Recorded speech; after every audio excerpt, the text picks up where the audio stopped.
Indonesia perlu peta risiko tsunami dan peta jalur evakuasi. 12 indikator UNESCO Tsunami Ready untuk penguatan kesiapsiagaan tsunami. Pembuatan peta risiko tsunami libatkan lembaga pemerintah dan swasta.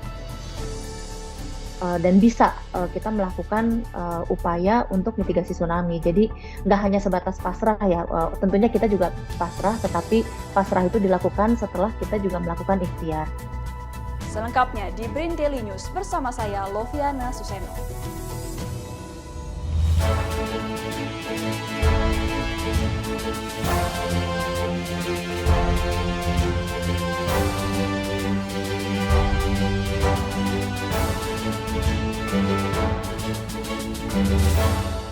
Berada di kawasan Ring of Fire, Indonesia menjadi negara yang rentan terhadap bencana alam.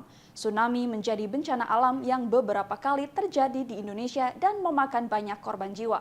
Salah satunya 20 tahun lalu, Nanggro Aceh Darussalam terjadi tsunami besar. Indonesia perlu mengetahui sumber potensi tsunami, potensi lokasi tsunami, inundasi, ketinggian ombak, dan waktu tempuh masyarakat untuk menghindari ombak tsunami. Nah, di situ kita belajar ternyata memang penting dan bisa kita melakukan upaya untuk mitigasi tsunami. Jadi dalam upaya mitigasi tsunami itu, kalau secara komunitas global yang dilihat sama UNESCO, di IOC UNESCO, itu sebetulnya hal pertama yang perlu kita pahami sama kayak kita berperang ya. Kalau kita berperang itu kan kenali dulu musuhnya. Nah, ini sama gitu. Kalau kita juga mau melakukan mitigasi tsunami, kenali dulu nih tsunami-nya gitu. Jadi tsunami itu apa namanya ya, dia gelombang laut yang kemudian terjadi karena ada perubahan, ada gangguan dari dasar laut mengganggu satu kolom air yang kemudian airnya itu dia harus kirim ke segala arah ya termasuk nanti mencapai daerah pesisir. Nah, di Indonesia itu karakteristiknya berbeda. Di Indonesia Timur, Tengah, Barat, di setiap pulau itu berbeda. Kita perlu memahami karakteristik ini, makanya menjadi penting untuk pertama-tama kita memetakan dulu nih bahaya tsunami-nya itu seperti apa. Pembuatan peta risiko bahaya tsunami dan peta jalur evakuasi harus sejalan dengan 12 indikator sesuai kerangka piloting UNESCO IOC, Intergovernmental Oceanographic Commission Tsunami Ready.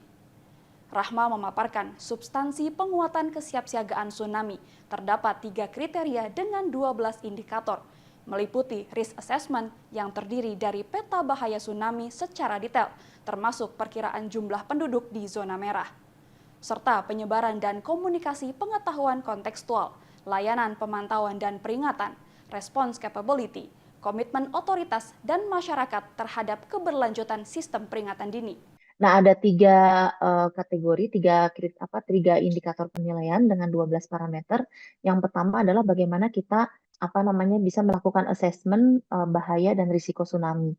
Berikutnya adalah memiliki materi sosialisasi pendidikan dan kesiapsiagaan yang terdistribusi. Jadi nggak disimpan sendiri, tetapi memang bisa diakses oleh warga setempat. Dan sudah dikontekstualkan juga dengan konteks lokal. Yang pertama adalah memiliki rencana operasi kedaruratan tsunami atau SOP, dan untuk bisa punya SOP juga tentunya SOP ini perlu in place dan perlu dilegalkan.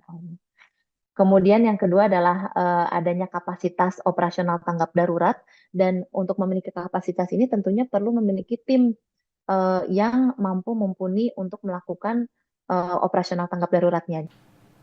Penginderaan jauh berbasis foto udara dimanfaatkan dalam proses pembuatan peta risiko tsunami dan peta jalur evakuasi. Berdasarkan informasi luasan inundasi, tinggi gelombang, faktor penyebab, dan jumlah penduduk.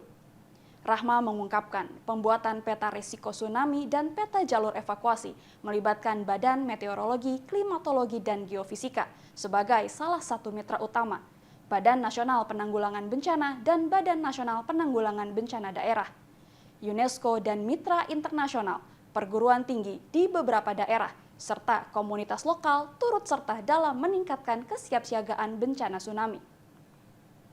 Utama selain BMKG tentunya karena program ini kan ada di BMKG BNPB ya. Jadi bermitra dengan BMKG BNPB dan UNESCO langsung. Kita selalu report secara langsung dengan UNESCO. Perguruan tingginya itu dengan ITB, mitra utama saya. Tetapi juga nanti di level lokalnya kita kerjasama lagi. Misalkan di Wakatobi kita kerjasama dengan Universitas Haluoleo.